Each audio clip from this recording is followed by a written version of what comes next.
Ladies and gentlemen, I will call this meeting of the Utah Board of Water Resources to order. We're holding this meeting at the Department of Natural Resources in Salt Lake City.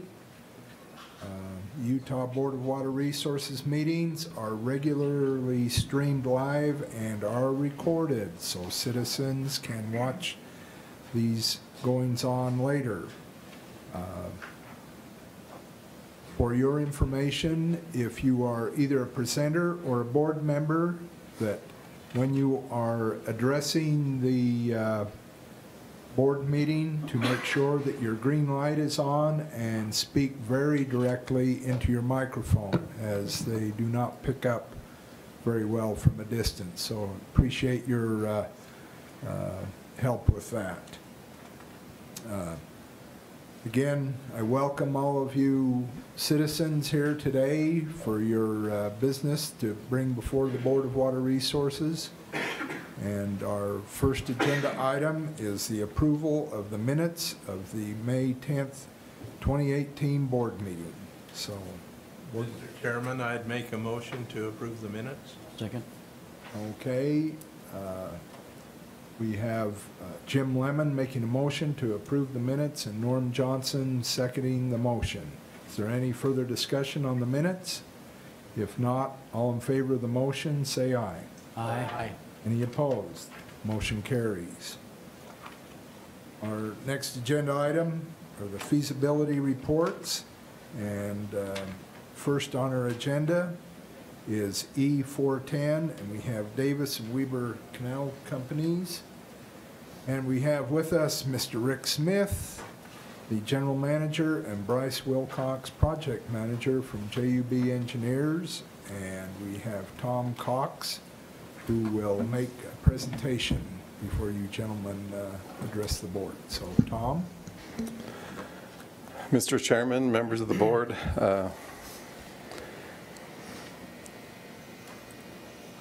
let's go in here.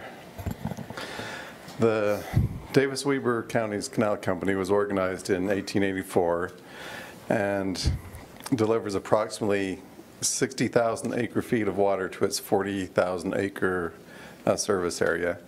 It provides wholesale water to the Weber Basin Water Conservancy District and Roy Water Conservancy District, as well as Syracuse City, and has its own about 1,400 connections for secondary irrigation system. 14,000. Thank you. And serves about 10,000 acres of ag land.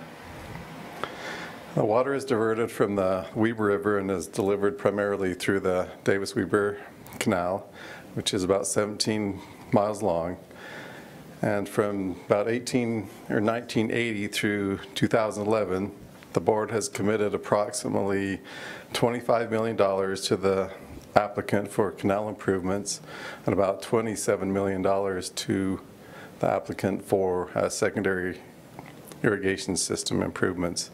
When their system serves Clinton, Kaysville, Layton, and West Point.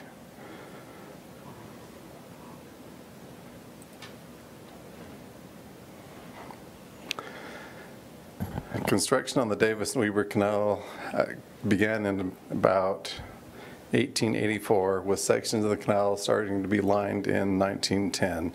Since the 1990s, about 63% of the canal has been improved or replaced.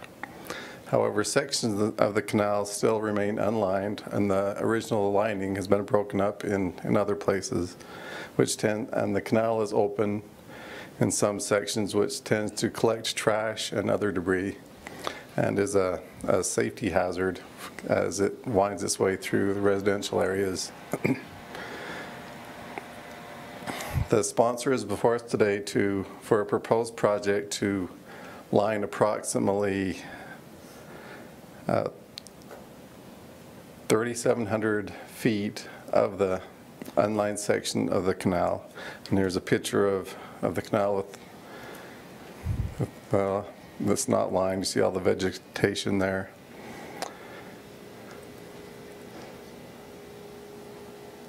Just another picture.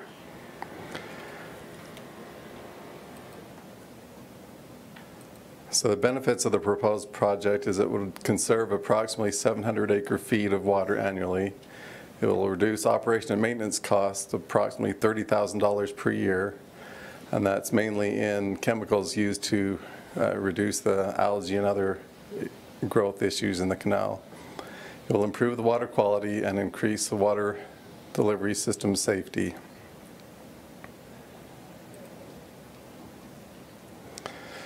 The project cost has been estimated to be $2.5 million.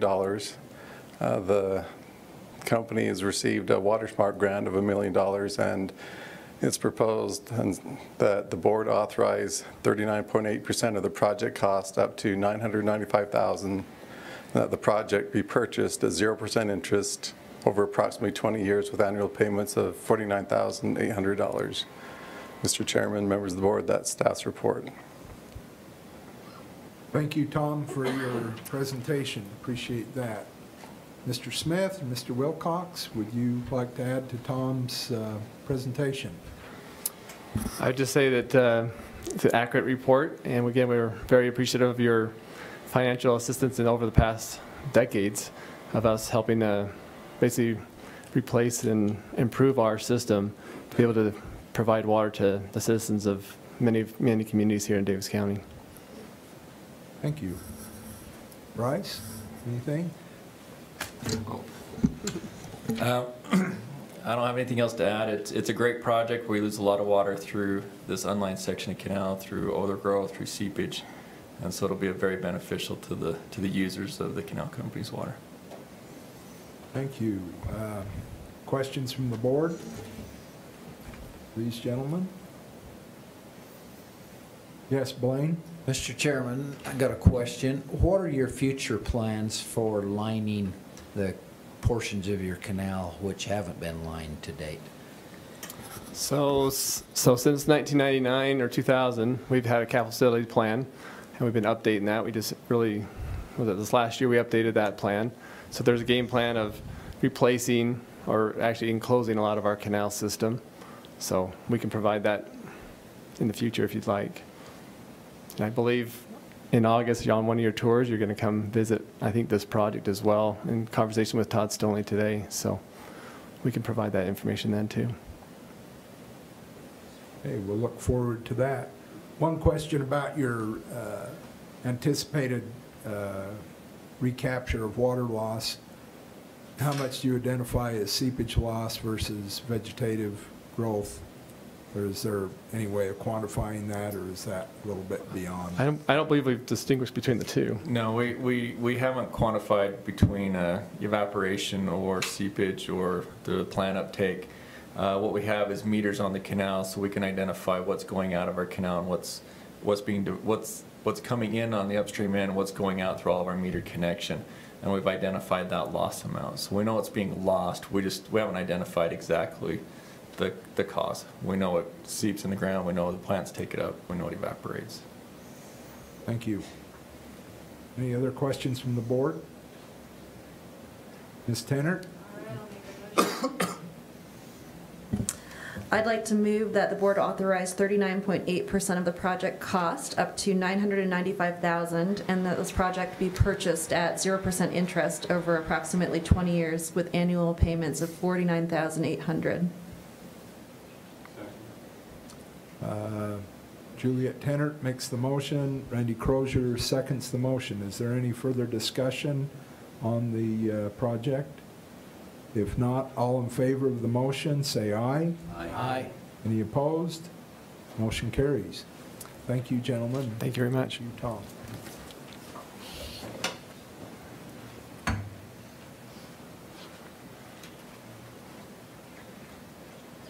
I'd like to recognize at this time 3 guests that are in our midst today.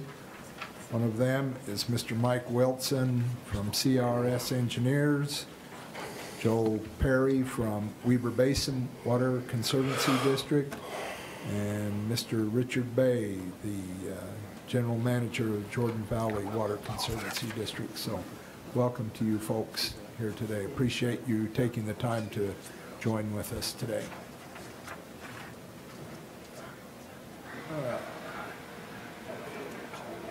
Next agenda item is Fremont Irrigation Company, project number E279. We have coming forward with us today Mr. Brian Peterson, President of Fremont Irrigation Company, and Mr. Brent Gardner of Alpha Engineering. And Mr. Russell Hadley will make a presentation on the Fremont irrigation application. Okay. Mr. Chairman, members of the board, the applicant supplies irrigation water to about 10,000 acres from above Fremont to below Bicknell, including secondary irrigation water to about 500 homes in the towns of Fremont, Loa, Lyman, and Bicknell.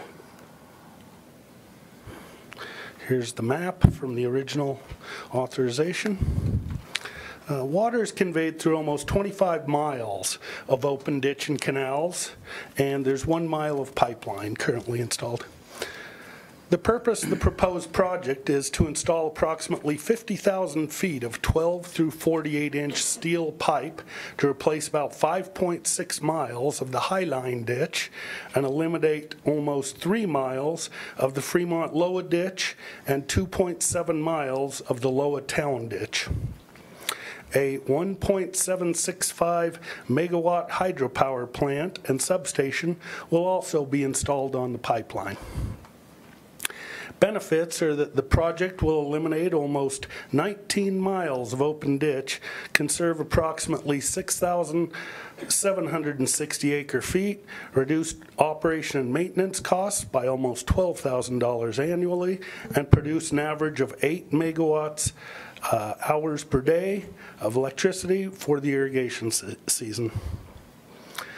The price of steel has increased substantially since the project was authorized.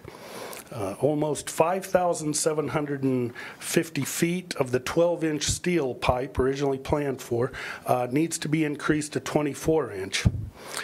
These changes increase the project cost by $280,000. Of this increase, it is requested for the board to provide an additional $238,000, and the applicant will provide an additional $42,000. The authorized and proposed cost sharing are as shown. The cost is increased to $12,400,000. It's requested for the board to provide $8,415,000. A Water Smart grant of $2,500,000 will be provided, and the applicant will provide $1,485,000. The board's cost share does still represent 85% of the non-grant funding. Staff recommends the board commit 67.8% of the project cost up to $8,415,000, and the project be purchased at 1.1% interest over 32 years with annual payments of approximately $318,000. And that is staff's report. Thank you, Mr. Hadley, for your report. Mr. Gardner, Mr. Peterson, what would you like to add to Russell Hadley's report? Just this has been a long time coming. We've been working for a long time on it. We appreciate you guys' consideration and help along the way. We realize it's a very aggressive project for our size company, but we feel the water savings in Mr. Hadley's report, he stated 6,760 acre feet of water savings. That was our initial estimate. I think Brent come up with that. Bureau of Reclamation, because of the Water Smart, actually came and did their own study, and their figure was 8,200 and I think 80 acre feet. So, you know, we're that's what we're considering our high end, at least 67. So, anyway, we're getting rid of a lot of open ditch, a lot of leakage, seepage, loss that way. So the hydro plant we feel like will be a good future investment. Our company's had a long history of being innovative and doing these things. We started putting in pressurized irrigation in the early 60s. I was one of the first companies to be a fully pressurized irrigation in the state. We have been an irrigation company since 1889, so we're been doing this a long time, and we appreciate you guys and happy to answer any questions. Okay. Mr. Gardner, have anything to add? I just wish they gave us as much time to do the engineering as they do to go through the environmental process, but that's just the way it's been. I bet. Yeah, we've been tied up. So you're saying you'd never construct? Yeah, we've been 3 years getting through the environmental. We got about 3/4 of a mile of BLM that we have to cross in this whole project. 3/4. 3/4 of a mile, and it's taken us this long to get to the point. We had our FONSI and right-of-way signed in March, first part of March. So we're wanting to get this project done and in operation before our next water season, so it's put us in a little bit of a time crunch trying to get everything done. We couldn't really do a whole lot until we got the environmental finished, and so anyway, that's kind of where we're at. Mr. Chairman, Yes. don't feel too bad. I rebuilt 2 reservoirs in the wilderness in the high Uintah. Took 13 years to get there and 60 days to do the job. So 3 years sounds pretty sweet to Sounds me. pretty good. Questions from the board for Mr. Peterson or Mr. Gardner or for Mr. Hadley? Chairman, I had a question. Yes. What were your plans to do with, is the alignment of your pipeline going to follow your existing old canal system, or what are you going to do with the old canal? Are you still going to leave it open, or are you going to close it, or what are your plans, Brian? Okay, so part of our upper delivery system is actually the Fremont River channel, and that will stay in place. We'll drop into the existing canal probably 1/4 of a mile, maybe a 1/2 mile from where it diverts, and then the pipeline will follow the existing canal from that point, yes. Going to bury it then, or? Yes, it'll be buried. That was one of the things, the liability and stuff, Bureau of Reclamation asked us to bury it and do it that way, so. Any other questions? If not, Mr. Got another question. Oh, another question. Okay. In our pre-briefing meeting, the question came up, Brian, Brent. These costs do include, in the material, it said all materials, labor, hydropower, equipment have been bid except for the power substation hydro plant equipment plant building. When I visited with you, Brian, my understanding was that these costs, even though those hadn't been bid, the building and the equipment, but this cost included everything, is that correct? That's correct. The one, like the building. The hydro plant building? Yes, it's been estimated in there, and maybe Brent can speak to that. The equipment has been bid and is under purchase also. So the only thing we're missing is the building itself, but we have to get the shop drawings from the turbine manufacturer before we can design the building. So where's your turbine coming from? It'll be coming from Kendall, England. Jilks is the manufacturer. That's where most of them come, is from across the coast, so, okay. Okay. We had a question in the briefing meeting as well, is what kind of assessments are you levying on your shareholders? What it works out to is about $18 a share, which is basically doubling our existing assessment. We've been assessing that and collecting for 4 years now. So far, we've assessed and collect just over $500,000. We've got $183,000 in the bank right now. We've already paid out of pocket $340,000, and then we've used a little bit of the Water Smart money too to get our environmental, our engineering, and some of that stuff going to this point. So we have collected, like I say, from shareholders, approximately $500,000 to this point. Thank you. And that current assessment is what the eventual assessment will be after the project is finished. So they've been collecting the funds, the assessments, without the project being in place. Okay, and you're anticipating that will be Stay the able same. to service the debt? Yes. Correct. Okay, all right. Mr. Farrell? On your application, you said the applicant's going to come up with $1,485,000. You already came up with about $500,000 for your assessment. Where's the other $1 million going to come from? We're working right now to get a revenue bond, I believe is the correct term for that. They use the revenue from the power plant as collateral. Zions is who we've talked to this point. So that's where we anticipate the extra money to come from in form of a loan. So. Any other questions? Yes, Mr. And that payback is in, The revenue is going to, from the power plant, is going to help pay a portion of this loan payment. It will, It will. yes. But that's what they, since we have no collateral to offer, that they use, the way I understand it, they use the revenue as the collateral. But yes, all the revenue will go to pay back not only that loan, but the rest of it as well. So between the revenue from the power plant and our additional $18 a share assessment, that's how the debt will be serviced. Have you got a contract yet on the power? We've been in talks with Garcane. They're in the process of doing their what do they call that, an interconnection survey or feasibility. So they've committed to a price that they'll pay for it and committed to take the power. So we're actually working through the contract right now. They've got to have these studies done, which, believe it or not, takes them a while too. So anyway, yeah, we feel pretty good about where we're at with the power purchase. What happens if you can't get a contract that makes enough revenue to cover the cost? they have guaranteed a certain revenue for us already.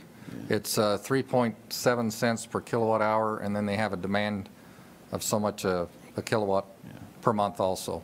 It averages about 4 cents. It's not the greatest thing on earth, but they've basically committed to that rate. Yeah, and we've done studies with their power usage against our flow output, and so we know how much power we can produce and have for sale. Are they going to take over the operation and maintenance of your generator, or are you going to have to hire somebody to do that? We've got someone hired now, our water master. With all the talks and all the things we've done, it's not somebody that's going to have to be a full-time 24/7 person. So this stuff, our size of generator and stuff, is pretty well automated. You know, a lot of stuff can be just kind of checked on once a day and run from a home phone or a computer, something like that. So we won't have to have an individual on site to run it. But you're going to be responsible for the generator? Yes. And Garcane has, on other turbine generator systems downstream, they also provide backup for, you know, complex issues and those type of things, and they provide that service also for the backup to their operator. I'd like to remind the board we need to sit up close to the microphones. We're not getting them recorded. So, Steve, if you will, please, when you're asking your questions. So. Any other questions from the board? Not, Mr. Ibsen? Mr. Chairman, I'd like to make a motion that the board commit 67.8% of the project cost up to $8,415,000, and that the project be purchased at 1.1% interest over 32 years with annual payments of approximately $318,000. I'll second that motion. Mr. Norm Johnson seconds the motion. Any further discussion on the project? Seeing none, all in favor of the motion, say aye. Aye. Aye. Any opposed? Motion carries. Thank you very much. Thank you. Appreciate you. Thank you, Mr. Peterson, Mr. Gardner, and Mr. Hadley. Good luck. We'll need it. Thank you.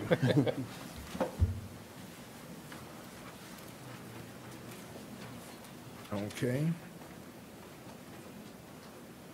All right, our next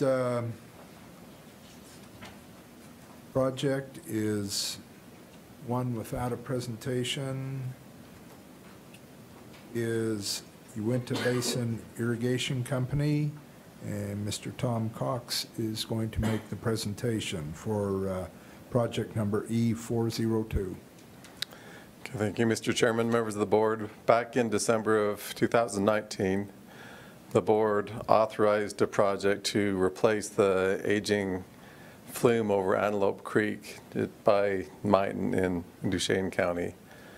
So if you look at the map, there's an inset. The existing flume is just 3 aging steel pipes, and the proposed project is to replace that with a concrete, open concrete flume.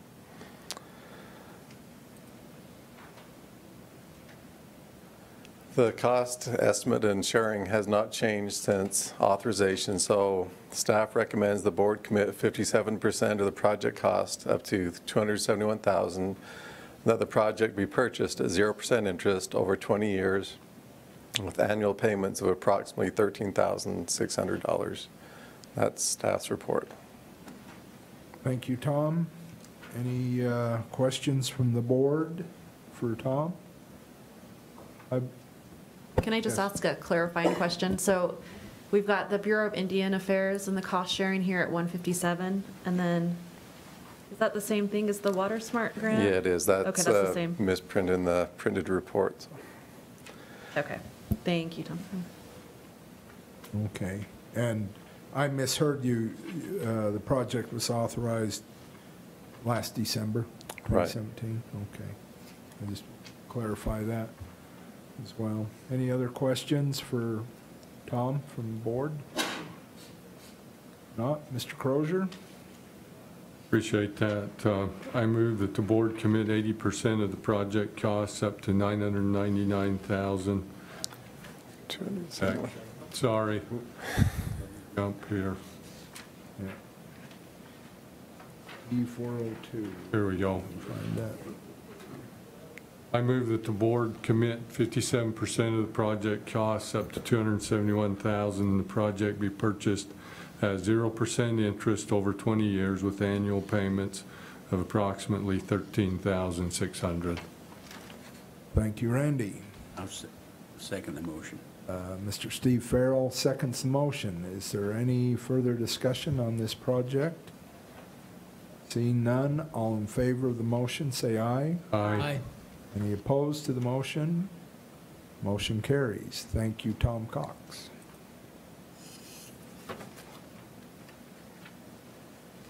Our next project is with Deseret Irrigation Company, and it is project number E406. And Mr. Ben Merritt is going to make the presentation. So Ben, if you will, please. Good afternoon, Mr. Chairman and members of the board. The Deseret Irrigation Company would like to line approximately 8,600 feet of their low-lying canal located immediately below Gunnison Bend Reservoir. The project is scheduled to begin this fall. The applicant has met all requirements for completion of the project. They have received bids for the project, and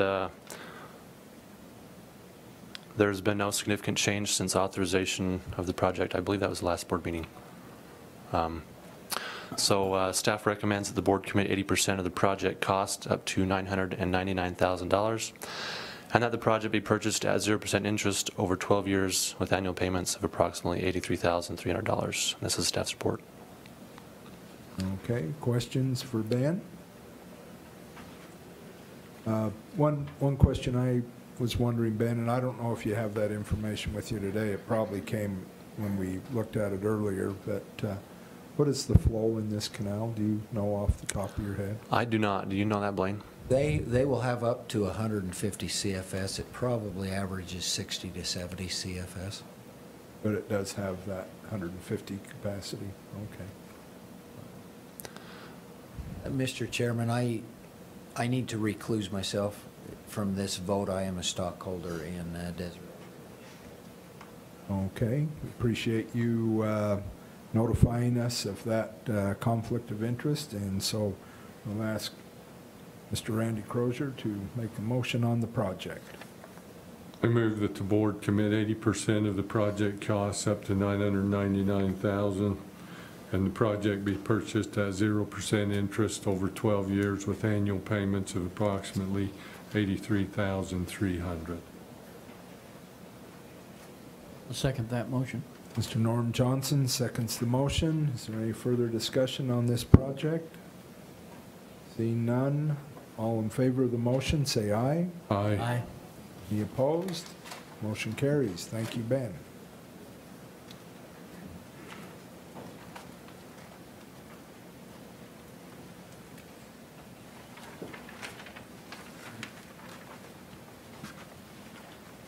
Our next item on the agenda is the Marion Waterworks Company, project number E322. And we have with us today Mr. Bronson Smart, the president of the company, and Mr. Robert Roussel, project engineering for Aqua Engineering. Did I pronounce your name Yep, that's correct. close enough? Yeah, that's right on. Okay. All right, and we will ask Tom Cox to make a presentation on this project, if you will, please. Mr. Chairman, members of the board, the Marion Waterworks Company provides culinary water for indoor and outdoor use to the unincorporated community of Marion by Camas in Summit County. The company provides water to 142 residential connections and has water rights for 4 springs and one well. The applicant has received financial assistance from the board on 3 previous occasions to basically construct and make improvements to its system. And all but the final one has been repaid, with the final payment on that one being scheduled for 2025. During dry spells, there's the well flow, or the spring flow, falls off, and so they rely on their existing well, which is not to have enough capacity to provide the water in the dry years, especially later in the season when the irrigation water tapers off. In 2013, the board authorized and committed funds towards the project to drill a new well. However, soon after that, the well site that they had lined up fell through, so they've been trying to come up with a site since then, and they've done that. So if you look at the map here, you can see, if I can get the cursor here, a proposed well and a pipeline. The cost estimate of the project has increased because of the distance from the proposed well to the system. So they'll have to install a pipeline of about 650 feet, bring in power to the site, and since the original authorization and committal, the prices have gone up, and it looks like they're intending to drill a larger diameter hole for the well.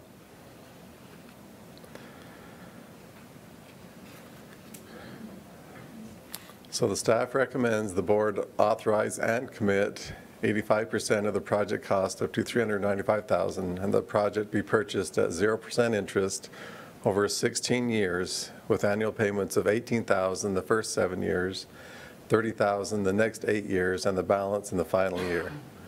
This is because they're paying off our previous project in the year 2025. So, Mr. Chairman, members of the board, that's staff's report. Thank you, Tom, for that report. Mr. Smart or Mr. Roussel, do you have additional information that you'd like to give to the board on your project? I don't think we have anything. We just appreciate the board's support.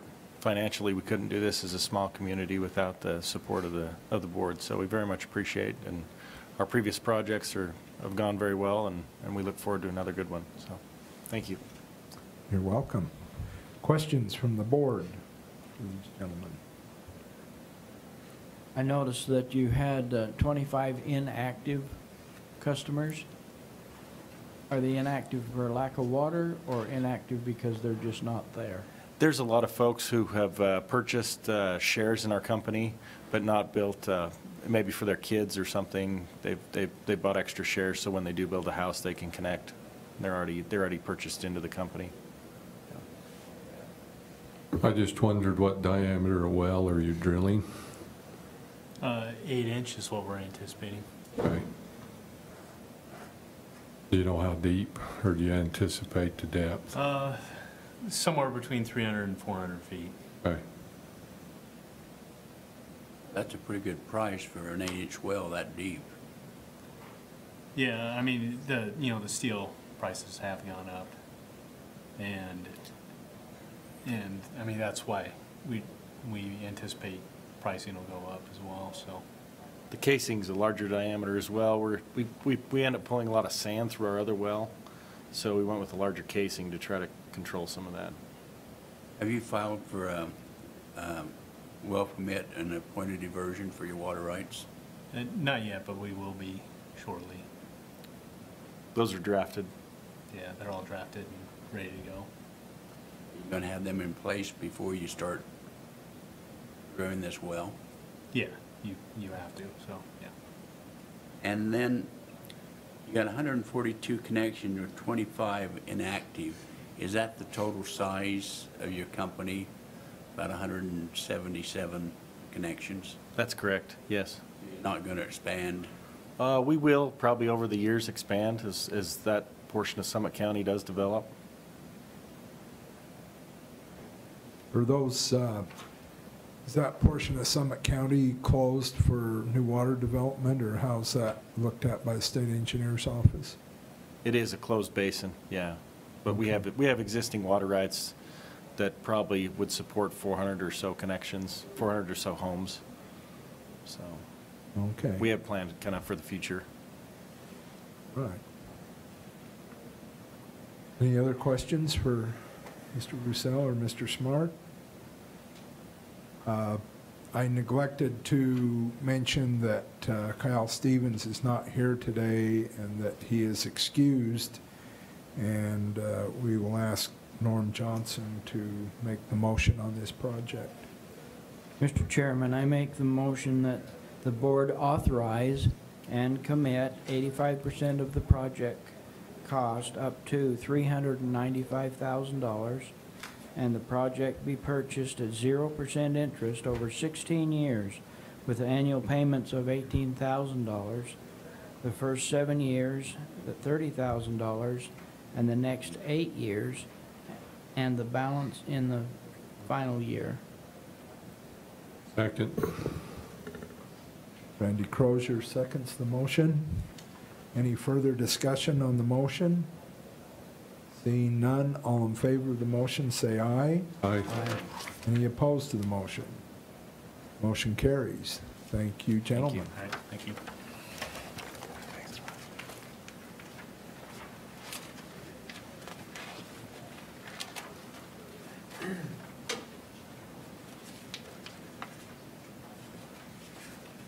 Let's see, where am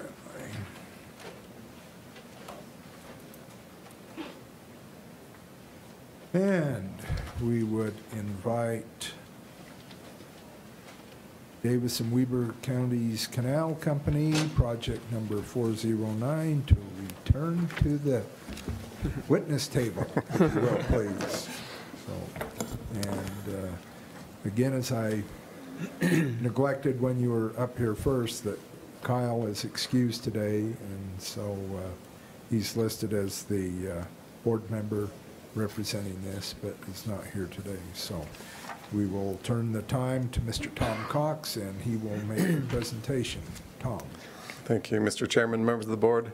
Maybe just a little explanation about why there are two separate projects from Davis Weber before you today. Legislative audit in 2004 recommended that the company keep their funds for operating and maintaining their canal separate from their secondary system, so the company has a need for a project in each area, so they're here twice today. The secondary system that serves the communities of Clinton, Kaysville, Layton, and West Point was begun in 1988, and since then the improvements have been made and as the growth in the area has occurred. And currently there are low water pressures in some of the areas because of the undersized transmission pipelines. One area in particular is along 1300 North. So if you look at the map, you can see their Sunset regulating pond. You can see I-15 on the right. Then the Davis-Weber Canal runs just across the street from that, and then there's their regulating pond right there, and 1300 North runs along where the red lines are. Currently there is a 30-inch diameter pipeline supplying the area, but because of growth in the area, there's low pressure in some of the areas, and so they need to increase the capacity of their transmission lines there. So the applicant is proposing to install a 42-inch pipeline along 1300 North. It will run parallel to the existing one from the regulating pond down to the railroad tracks, and then from there it'll just be a single line replacing the 30-inch diameter pipeline, because there's no room for a parallel pipe in the utility corridor along there. And just past the railroad tracks, the company has a pressure booster pumping station there that will be upgraded. So the project is to install that pipeline. Here's just a picture that you can see in the foreground, the canal, and on your right, the regulating pond, and there's a shot just down 1300 North. And the pipeline will actually run right past the Canal Company's office, so that building on the right. And there's a picture from the bottom of the proposed pipeline looking east. Installing the proposed pipeline will increase the capacity in the secondary irrigation transmission network, eliminate low pressures during peak use, reduce operation and maintenance costs, and conserve irrigation water. It will also provide a redundant railroad crossing for the secondary system. The proposed cost sharing and cost of the project is as shown. The cost estimate is $2,940,000, and it's being proposed that the board authorize and commit at this time 85% of the project cost up to $2.5 million, and that the project be purchased at 3% interest over 10 years with annual payments of approximately $293,100. It's being requested that the project be authorized and committed at this time because the cities are planning on resurfacing the 1300 North Street, and so the pipeline needs to be installed as soon as possible so they can do that work as soon as they can in the spring. And just a note in the financial feasibility of the project, based on the median adjusted gross income of the area and the board's affordability guideline, residents should be able to pay up to $73.66 monthly for their water. And with the proposed project repayment, they will be paying about $49.57 per connection per month. So they're about $20 below the board's affordability guideline, and that's the reasoning behind the financing terms. So, Mr. Chairman, members of the board, that's staff's report. Thank you, Tom. Rick and Bryce, you want to address the board with any further comments? Sure. As Tom kind of mentioned, the secondary water system, at least in Clinton West Point, is about 25 years old, and so we were kind of the forerunners of getting secondary water in the area and completely, serve both those cities in this particular area. As you can tell, if you've ever driven through Davis County, growth has been quite crazy, at least the last few years as well as over the last 25 years. So I think the first projects, the several phases, have done exactly what they've done, is provide that service. And so here we are 25 years later going, okay, now that we've got additional growth, how do we meet those demands? And so there's places where we see only 40, 50 PSI that's dropping down 30 or 20 PSI. And so as a resident, we're trying to make sure those residences are happy and those expectations are met by providing a good service to them. And so with that, what's the right word, request from the residents of providing better pressure and service, we're trying to meet those demands by providing this additional transmission line and reducing the head losses in our system. Thank you.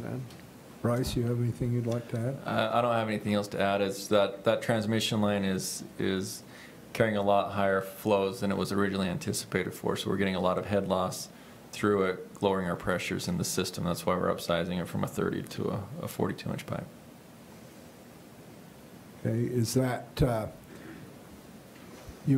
as Tom was describing, the city wants to pave the street, are you going to do this right away or this fall, or what are you looking at? Yes, again, because of a parallel line, we're actually hoping to start prior to the end of the water season and do a parallel line, cross the railroad tracks. Again, we're going through all the permitting process with Union Pacific and UTA to get that, get those approvals, and then go up through Sunset all the way to our reservoir. And then as soon as October 15th shows up, we'll tie into the reservoir and jump down to the other section of the pipe. So we're kind of expediting that process and getting going with the contractor and in the design process. Will you have to remove the existing pipe to have room for the new pipe? Not in the Sunset section. So from our Sunset Reservoir down to across the railroad tracks, it'll be a parallel line. And then going west of there, because we have our own transmission line, distribution lines, the city's water line, sewer, what's all? High pressure gas. High pressure gas, low pressure gas. Anyways, you name it, there's everything in that road. And so that's why we're sticking with our current alignment, our transmission line, and just replacing it in the same location. So it's quite a involved project. Okay. Questions from the board for Mr. Smith or Mr. Wilcox or Tom Cox? Seeing none. Yes, I've asked Mr. Farrell. I'll make the motion. I'll make the motion, the board authorize and commit 85% of the project cost up to $2.5 million, and the project be purchased at 3% interest over 10 years with an annual payment of approximately $293,100. Thank you, Steve. Is there a second to the motion? I'll second the motion. Blaine Ibsen seconds the motion. Are there any further questions or comments on the motion? Seeing none, all in favor of the motion, say aye. Aye. Opposed? Seeing none, the motion passes. Thank you. Thank you. Thank you, guys. Thank you, Tom.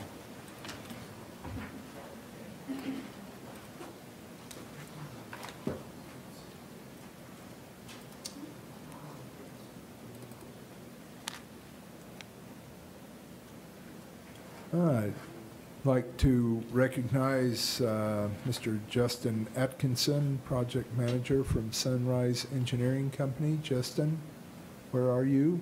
There you are. Okay, welcome. Thank you for visiting with us today.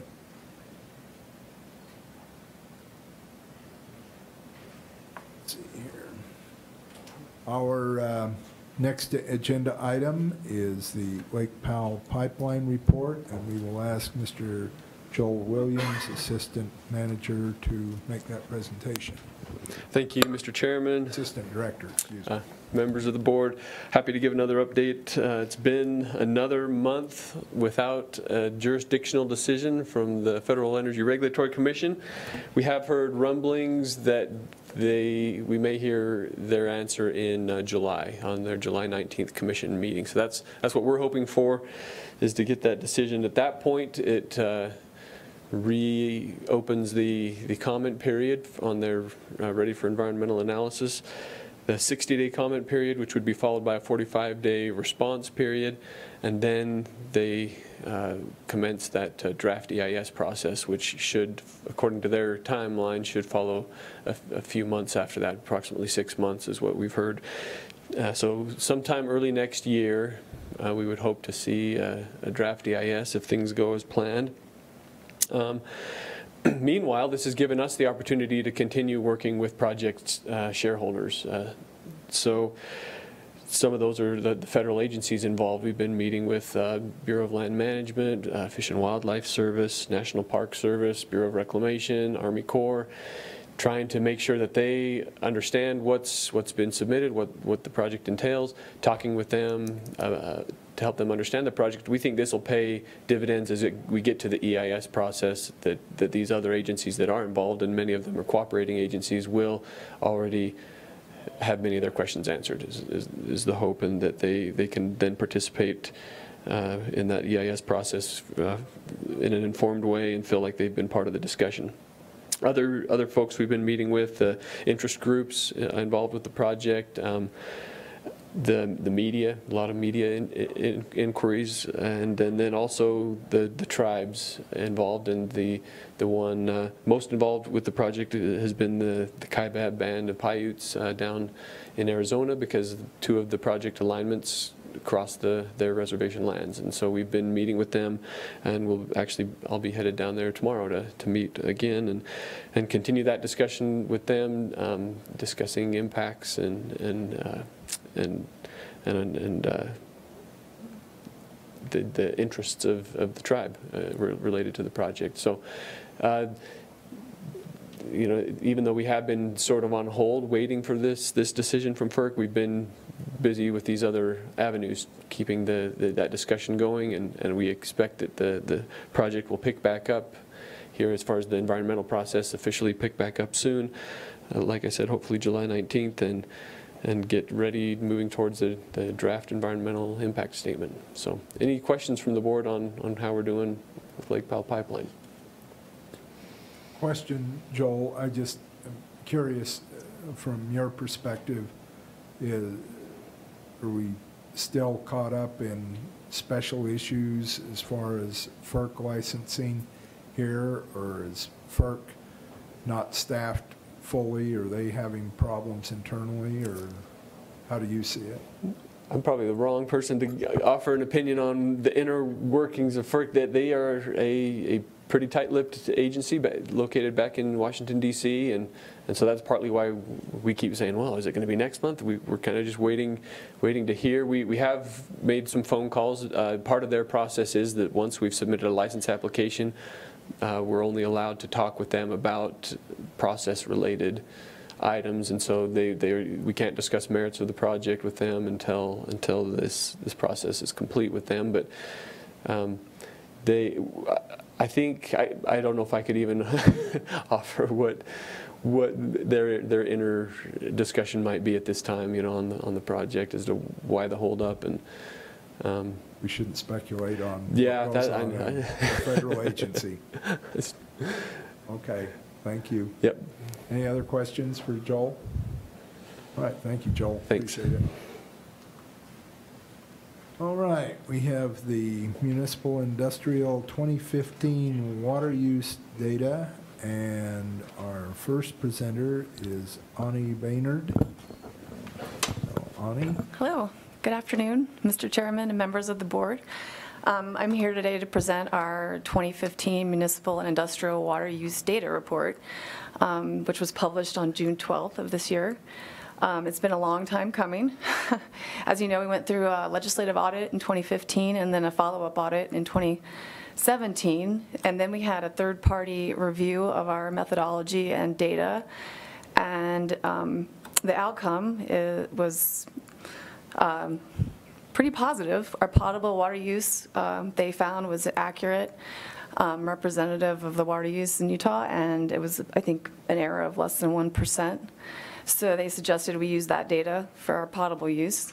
The secondary water estimation was far less accurate, about 30%. We were underestimating secondary use by about 30%.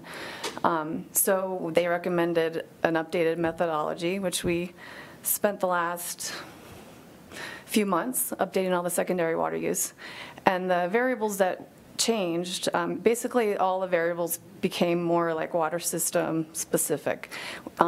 So the ET we were using now is the Clay Lewis gridded ET, so we can have a better idea of the ET in every water system. Before we were using 24 inches pretty much throughout the state and 33 for southern Utah, but now each water system has their own ET. Same with green space, we're using infrared technology now. In the past we were just estimating 50% irrigated area, 50% of each lot. Now we have a better idea of actual green space for each lot and then an average for each system. The lot size data has changed. Now we're using county parcel data and spatial tools to have a better estimate of lot size. Before we were just saying it was about a 1/4 acre for every system in Utah, which is not the case. Our efficiency, we're now using 40% rather than 50%. So there's the formula right there. But basically, we're getting a higher secondary water use with these new numbers. Our population estimates have changed a little bit. We're using Kempsey Gardner Policy Institute numbers instead of the Governor's Office of Management and Budget. And then we take those numbers and put them into an internal population demand model that we have created to determine population in each water system. Basically, the statewide water use is potable and secondary about 800,000 acre-feet, which is 242 gallons per capita day, 167 potable and 75 secondary. The total potable use is 552,000 acre-feet approximately, with 167 gallons per capita day. I'm just going to run through this quickly, but here's a breakdown of the categories: residential, commercial, institutional, and industrial. Obviously, residential is the highest use. This is a look at it county-wise. As you can see, like, for example, Rich County is very high, but we attribute that to all the second home use. The population isn't accounted for from the second homes. Some other counties that are affected are Daggett, Washington, Summit County. So we're going to actually I think we're going to do a study to look more into the second home, how second homes affect water use in Utah in the future. For secondary use, it's about 246,000 acre-feet, and the per capita, 75 gallons per capita day. Here's the breakout. It's mostly residential and institutional use for secondary water. And this is the breakdown through county. So moving forward into the future, we are really comfortable with our 2015 data as our new baseline data set for tracking conservation and things like that in the future. The Division of Water Resources and Water Rights are working together to collect quality water use data. We have a really good relationship now, and we're excited for that relationship. And we're going to have one data set, and it's going to be the Division of Water Rights database. It's in their database. We're not going to have our own data set anymore.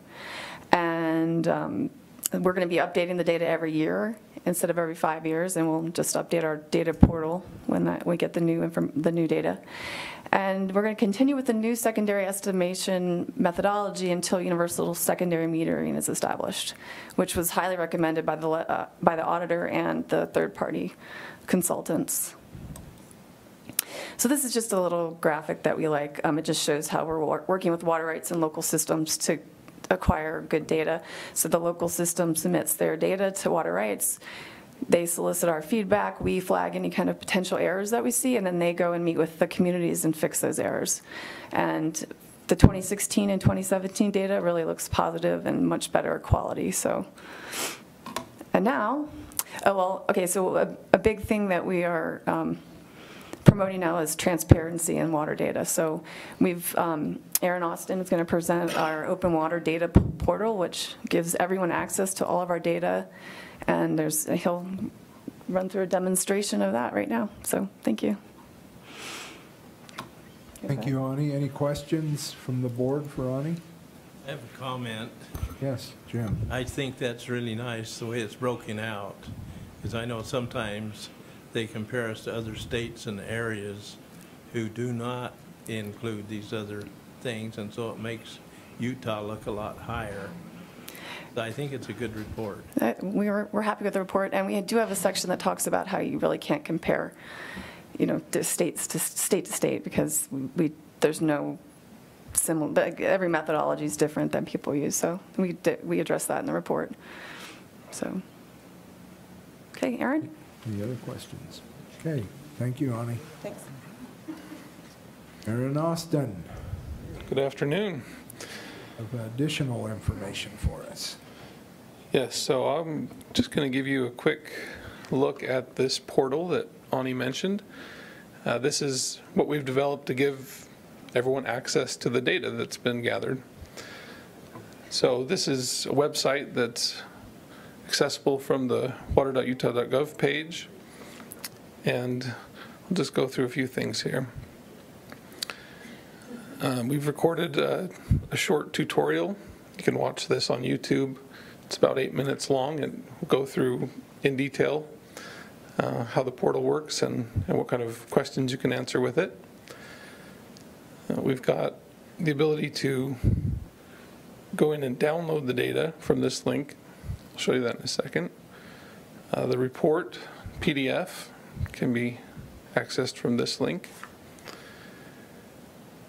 And then just summarizing some of the data that we've uploaded and a little bit of that information that Ani mentioned about the limitations or the methodologies and comparing to other states can be found here. And then this is a link that will bring you to a full page version of this map below that I'll show you. So if you're here to download data or possibly query the data to what you're interested in and then download the data, use that link I just clicked on, and then you can decide whether you're interested in county level data, supplier level data, statewide, or basin. And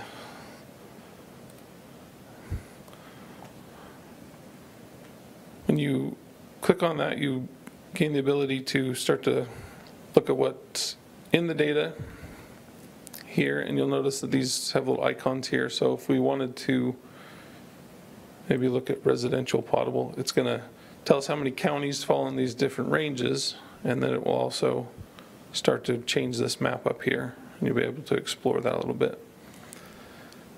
If you click on the data tab, you would then be able to start to look at the data here. If you were interested in counties within a certain population range, you could come in and start to enter those ranges here. And once you've queried the data like that, you have the ability to either download what you've queried alone or just download the whole data set. So there's, like I said, there's more detail in the video. There's just a ton of exploring you could do through all of this.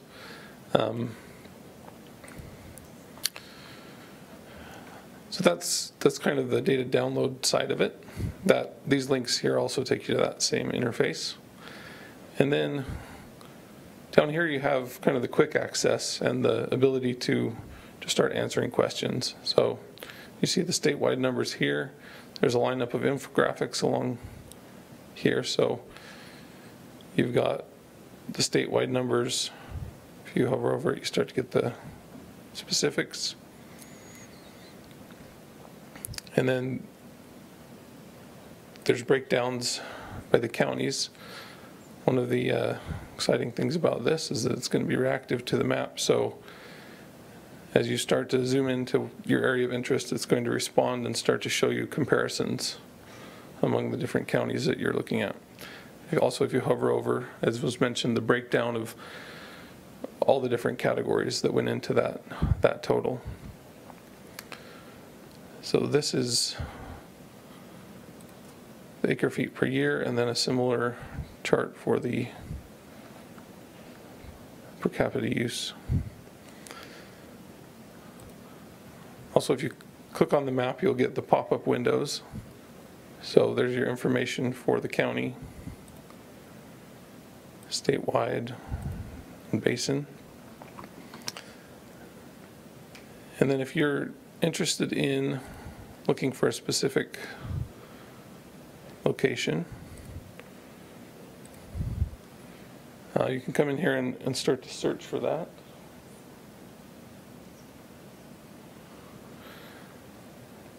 And you'll see that it's searching both the water system list and just the cities.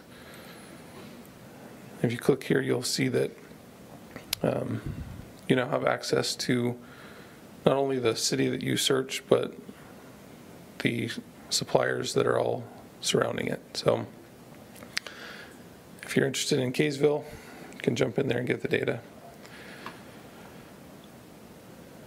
Also, there's a tool here where you can print out some of that information. And then, just wrapping up here, there's the ability to compare the water suppliers, similar to what I showed with the counties. And again, it's reactive, so if you're interested in a certain area, you can start to see the comparisons. Again, like I said, there's a whole video to give you the detail of that. But that's a brief overview of the portal that we've created and some of the capabilities that it has. Any questions? Yes, Juliet. Thank you. First, I just want to applaud the efforts here. This looks like a great website, and I can't wait to go and dig into the data. Like even the mapping capabilities are incredibly helpful. Who do you think your kind of main audience of users is going to be for these data? We've built it to hopefully be able to meet anybody's needs. So if you're a researcher, student, these download capabilities are going to give you quick access to the full data set downloaded for your use to explore. If you're just a citizen, want to know your supplier's information, you come in, do a quick search, click on it, and you've got it right at your fingertips. In promoting this release, they've put it on Facebook and told people, hey, post what your area's use is. And a lot of people were pretty easily and quickly able to start putting that information up. So it's hopefully with the tutorial, people understand what it's capable of, and then also understand if they're not interested in all those capabilities, they don't have to use them all. They can just jump in and use the small portion that's relevant to their needs. So, Aaron, once more, how can the public or the board access the data? So if you go to water.utah.gov/opendata.html, that will bring you here. That links to this link here, so it's a little easier. Also, if you were to just real quick on the division's main page at water.utah.gov, you scroll down under this list of latest reports and summaries. It's the top one here, and the report that Ani mentioned is right below it.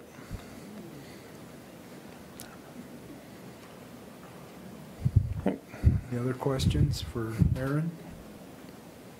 No, thank you very much, Aaron. Thank you. One question for you. Okay. Do you have any connection with Lloyd Austin? Well, my middle name is Lloyd, so yes, he's my father. Oh, okay. Didn't he work here? Carrying on the tradition, yes. Okay.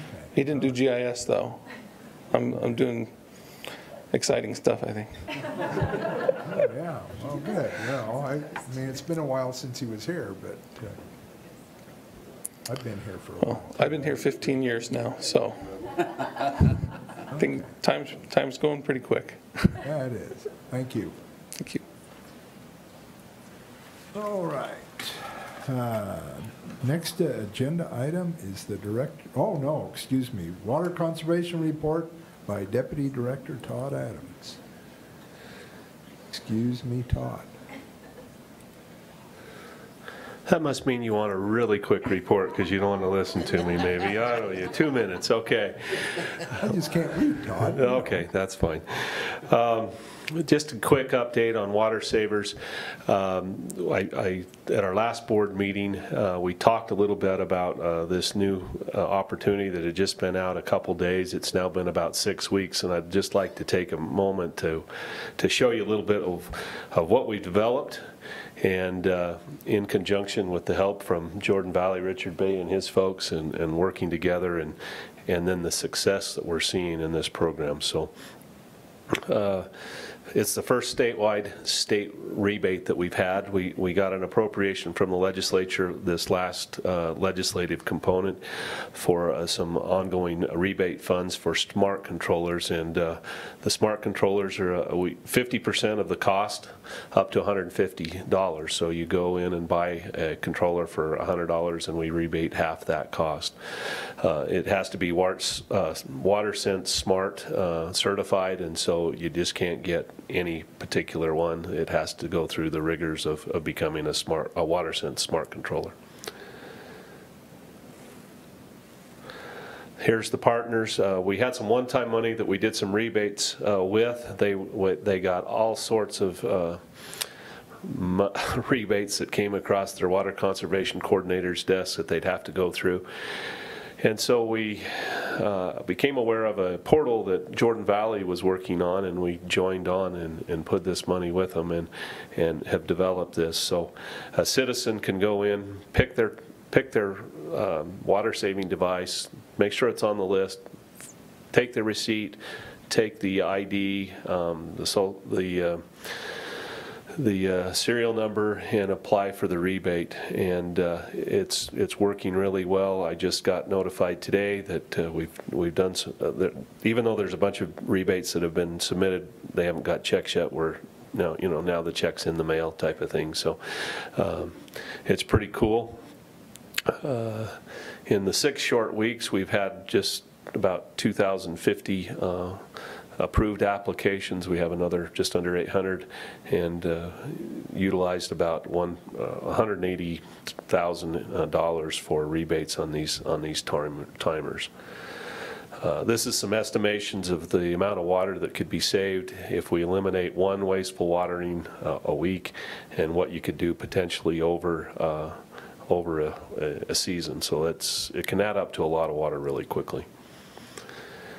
Here's the URL, and if you don't have one, go get one. They're pretty cool. There's a little app that you put on your phone, and it waters to ET and temperature and precip and solar radiation and all those things. I've had one for several years. I got a new one last year or this year, and they work quite well.